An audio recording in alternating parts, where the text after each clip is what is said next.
কালে খান কৃষ্ণ প্রেমে পড়ে যান, কিন্তু অন্য ধর্মের মানুষ হিসেবে সেখানে বারে বারে যাওয়াটা তার পক্ষে সম্ভব ছিল না। নিজে থেকেই মদন মোহনের নামে চিঠি লিখতেন এবং বারে বারে সেই মন্দিরে যেতেন। আমি তো যেতে পারছি না ভগবানের কাছে, কিন্তু তিনি তো আমার কাছে আসতে পারেন, তার তো কোনো বাধা নেই, তিনি কেন আসবেন না? তিনি প্রভুর উপরে অভিমান করে বসলেন, আজ থেকে অনশন শুরু করব এবং আপনি যতক্ষণ না এসে আমায় খাওয়াচ্ছেন আমি খাবো না। তিনি দেখলেন যে একজন বালক, যার মোটা মোটা চোখ, ঘাড়ের পিছন পর্যন্ত চুল, মাথায় একটা ময়ূরের পালক আর হাতে একটা বাঁশি, তিনি গুটি গুটি পায়ে তার বাড়িতে প্রবেশ করলেন এবং তার হাতে যে পাত্রটি ছিল সেই পাত্র ভরে ক্ষীর কালে খানের সামনে রেখে বললেন,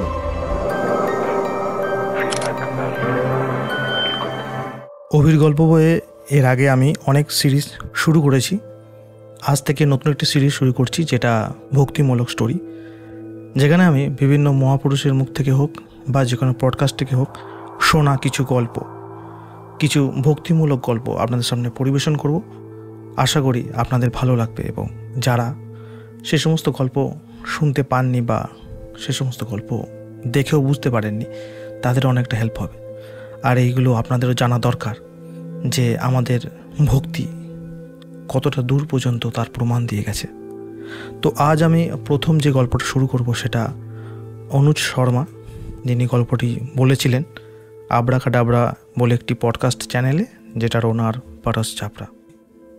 কারোলি বলে একটি জায়গার একজন পিয়ন ছিলেন কালে খান। তো সেই কালে খানের কাছে একবার একটা চিঠি আসে মদন মোহন বলে।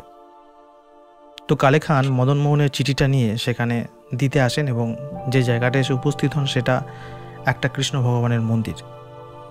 তো তিনি মন্দিরের দরজায় এসে ডাকাডাকি করে একজন বেরিয়ে আসেন, তাকে বলেন যে মদন মোহনের নামে একটি চিঠি রয়েছে। তো মন্দিরে যিনি সেবা করেন সেই পুরোহিত এসে বলেন, হ্যাঁ এটা আমাদের চিঠি। তো সেই চিঠিটা দেয়াকালীন কালে খান এক ঝলক ওই কৃষ্ণমূর্তির দিকে চোখ পড়ে যায় এবং চোখ পড়তেই হঠাৎ করেই আমাদের কৃষ্ণের যে ম্যাজিক, সেই ম্যাজিকটা হয়ে যায় এবং কালে খান কৃষ্ণ প্রেমে পড়ে যান এক ঝলকই। তো তিনি চিঠিটা দিয়ে এসে যখন বাড়ি ফিরে আসেন, তো সেই অভিজ্ঞতা থেকে কোনোভাবেই তিনি বেরোতে পারছিলেন না। বারে বারে তিনি আকৃষ্ট হচ্ছিলেন কৃষ্ণের মূর্তির দিকে। তার বারে বারে ইচ্ছা করছিল যেন সে আরেকবার চায় এবং সেখানে দেখে আসুক, কিন্তু অন্য ধর্মের মানুষ হিসেবে সেখানে বারে বারে যাওয়াটা তার পক্ষে সম্ভব ছিল না। তো সে কারণেই তিনি একটা বুদ্ধি বার করলেন। তিনি কি করলেন, নিজে থেকেই মদন মোহনের নামে চিঠি লিখতেন এবং বারে বারে সেই মন্দিরে যেতেন। তো চেষ্টা করতেন, তার চেষ্টা থাকতো কি যে মন্দিরে গিয়ে একবার কৃষ্ণ ভগবানের সেই মূর্তিটা দর্শন করুন, কিন্তু সেটা হয়ে উঠত না। কিন্তু তার জাদু এমনভাবেই তাকে করে দিয়েছিলেন যে তিনি থাকতেও পারছিলেন না। তো বারে বারে মিথ্যে চিঠি নিয়ে যেতেন এবং যদি কোনো দিন ভাগ্য ভালো থাকতো তো ঝলক দেখতে পেতেন। তো এইভাবে চলতে চলতে তিনি মনে হলো যে আমি তো যেতে পারছি না ভগবানের কাছে, কিন্তু তিনি তো আমার কাছে আসতে পারেন, তার তো কোনো বাধা নেই, তিনি কেন আসবেন না? ভক্তির এমন একটা জায়গায় এসে উপস্থিত হয় যখন এরকম সিচুয়েশান সমস্ত ভক্তের কাছেই আসে। তো কালে খানের কাছেও এসেছিল এবং কালে খান তখন একটা কাজ করলো, যে কাজটা পিওর ভক্ত না হলে হয়তো করে না। তিনি প্রভুর উপরে অভিমান করে বসলেন। তিনি বললেন যে আমি যেমন আপনাকে দেখতে পাচ্ছি না, আপনিও তো আমার কাছে আসছেন না, তো আমি আজ থেকে অনশন শুরু করব এবং আপনি যতক্ষণ না এসে আমায় খাওয়াচ্ছেন আমি খাবো না। তো এরকম করে তিনি প্রভুর উপর অভিমান করে বাড়িতে বসে পড়লেন। কালে খান 3 দিন টানা অনশনে রয়েছেন, কিচ্ছু খাননি এবং একটানা কৃষ্ণ নাম করে যাচ্ছেন, কারণ তার মনের মধ্যে সবসময় কৃষ্ণই বিরাজমান ছিল। তো 3 দিনের দিন সন্ধ্যায় তিনি দেখলেন যে একজন বালক, যার মোটা মোটা চোখ, ঘাড়ের পিছন পর্যন্ত চুল, মাথায় একটা ময়ূরের পালক আর হাতে একটা বাঁশি। তিনি গুটি গুটি পায়ে তার বাড়িতে প্রবেশ করলেন এবং তার হাতে যে পাত্রটি ছিল সেই পাত্র ভরে ক্ষীর কালে খানের সামনে রেখে বললেন, এটা তোমার জন্য, তুমি 3 দিন খাওনি, তাই তোমার জন্য আমি খাবার নিয়ে এসেছি। কালে খান কোনো প্রশ্ন না করে সেই অদ্ভুত বালকটির দিকে তাকিয়ে ক্ষীর খেলেন। তিনি এমনই একজন ভক্ত যেটা অন্য ধর্মের মধ্যে জন্মগ্রহণ করেও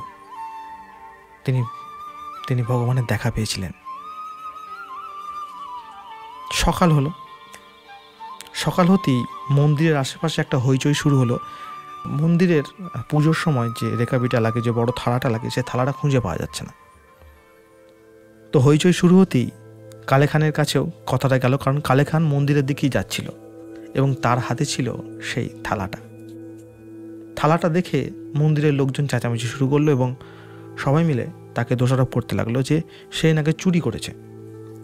যেহেতু সে অন্য ধর্মের লোক, সে অবস্থায় তাকে নিয়ে যাওয়া হলো মন্দিরের ভিতরে এবং যিনি মন্দিরের মেন সেবা করেন তার কাছে নিয়ে গিয়ে বলা হলো যে ইনি থালাটা নিয়ে আসছিলেন। তো বললো কী ব্যাপার? তো কালে খান বললো, আমি থালাটা আপনাদের এখানে দিতে আসছিলাম, আমি 3 দিন না খেয়েছিলাম, কাল প্রভুজি গিয়েছিল আমার কাছে এটা করে ক্ষীর নিয়ে আমায় খাওয়া হয়ে গেছে, তাই ফেরত দিতে আসছিলাম। চুরি করলে তো এটা আমি বাইরে নিয়ে আসতাম না। তো পুরোহিত চিন্তায় পড়ে গেলেন যে আমরা এতবার প্রভুকে ডাকি, এতদিন ধরে সেবা করি, প্রভু তোমার মধ্যে কি এমন দেখলো যে তোমায় দেখা দিল? তো তারা আরো বেশি অস্বস্তির মধ্যে পড়ে গেল প্রভুর দেখা পাওয়ার জন্য। তো সেই সময় তারা যখন প্রভুর দিকে তাকিয়ে চোখের জল ফেলছে, তো কালে খান বলল যে আপনারা যদি দয়া করে একটা ব্যবস্থা করে দেন, আমি প্রভুর কাছে থাকতে চাই, আমি সব সময় প্রভুর নাম করি, আমি প্রভুকে ছাড়া কিছু ভাবতেই পারি না। আপনাদের যদি দয়া হয় আমাকে কোনো একটা কাজে প্রভুর কাছে থাকতে সাহায্য করেন। তো মন্দিরের পুরোহিত বললেন, হ্যাঁ সেটা করাই যেতে পারে, কিন্তু তুমি অন্য ধর্মের লোক, তোমাকে তো আমি মন্দিরের ভেতরে কোনো কাজে রাখতে পারি না। তো তুমি একটা কাজ করো, তুমি মন্দিরের বাইরের দিকটা দেখতে পারো, তুমি সেখানটায় পরিষ্কার পরিচ্ছন্ন করে সেখানেই থাকো, সেই কাজেই তোমাকে নিযুক্ত করা হলো। তো কালে খান খুব খুশি, সে যে কোনো কারণেই হোক সে প্রভুর কাছে থাকতে চায়, সে তার বারে বারে তার প্রেমকে দর্শন করতে চায়। তো সে রাজি হয়ে গেল এবং তার সকালবেলা ঘুম থেকে উঠে এসে প্রভুর দর্শন, সেখানকার সাফ সাফাই, তিনি পদ গাওয়া শুরু করলেন।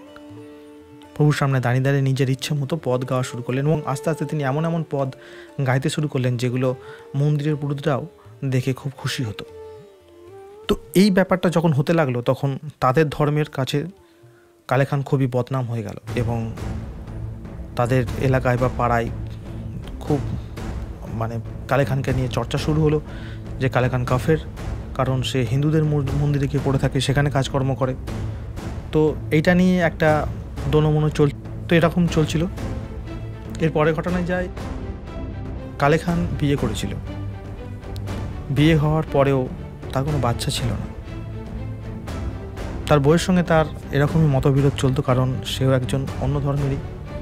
তো সে কখনোই মেনে নিতে পারেনি স্বামীর এই আচার ব্যবহার, কিন্তু বাধ্য হয়েই এভাবেই চলছিল। এবং তার বউকেও পাড়া প্রতিবেশীরা এভাবেই কথা শোনাতো যে ও যদি আমাদের ধর্মকে নিয়ে বেশি চর্চা করতো তাহলে হয়তো আজকে ওর ছেলে হতো, আজকে ও অন্য ধর্মে গেছে বলি আল্লাহ তাকে কোনো ছেলে দেয়নি।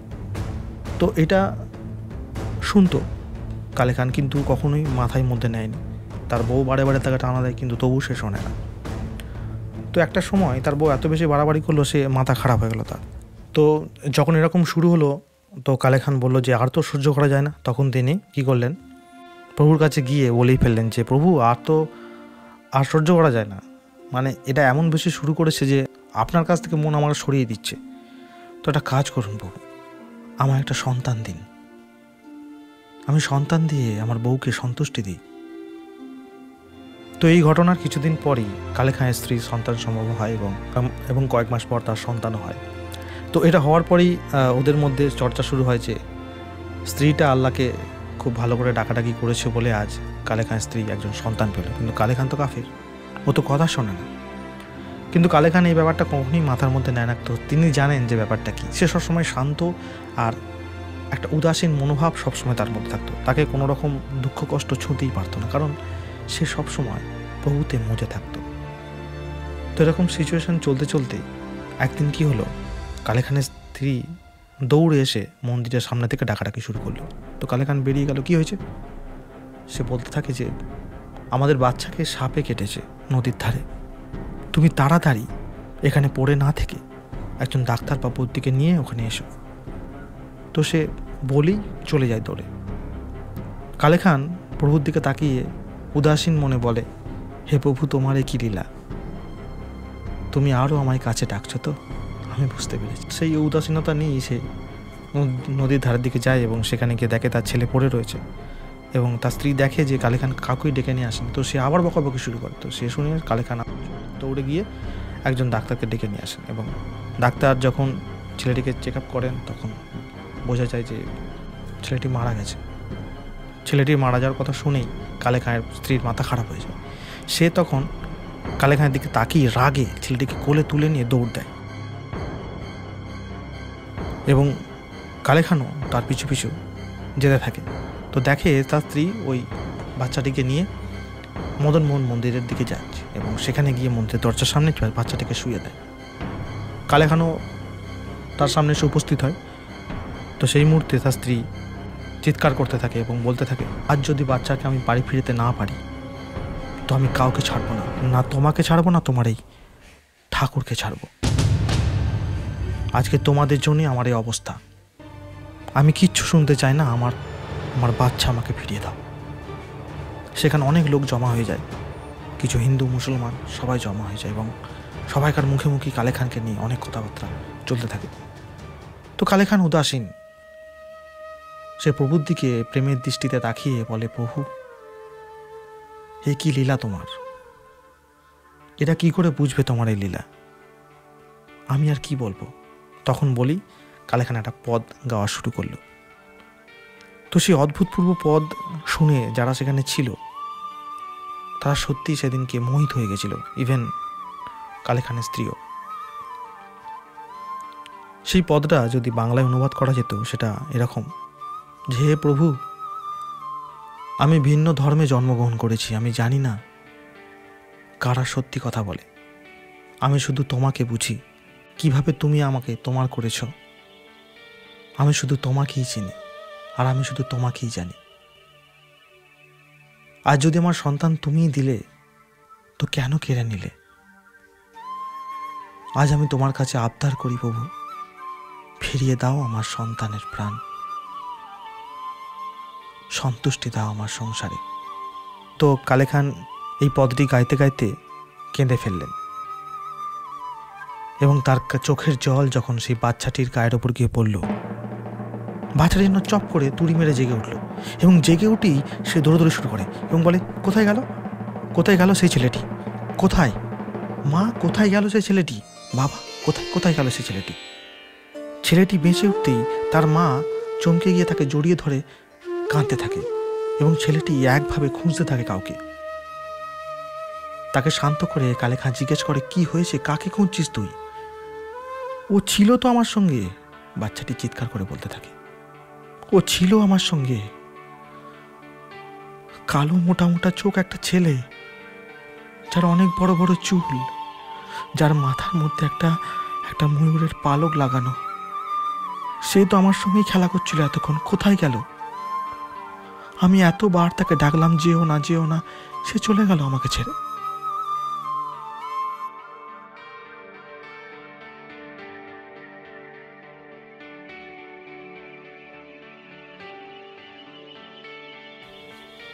কারো চোখের জল চোখের মধ্যে সীমাবদ্ধ ছিল না।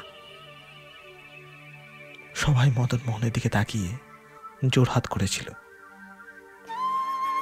সত্যি তার লীলা বোঝা খুব কঠিন। কালে খানের স্ত্রীও তারপর থেকে কখনো কালে খানকে বাধা দিত না। সত্যি কালে খান সেই ঘটনার পর থেকে আরো বেশি কাছের হয়ে গেছিল প্রভুর।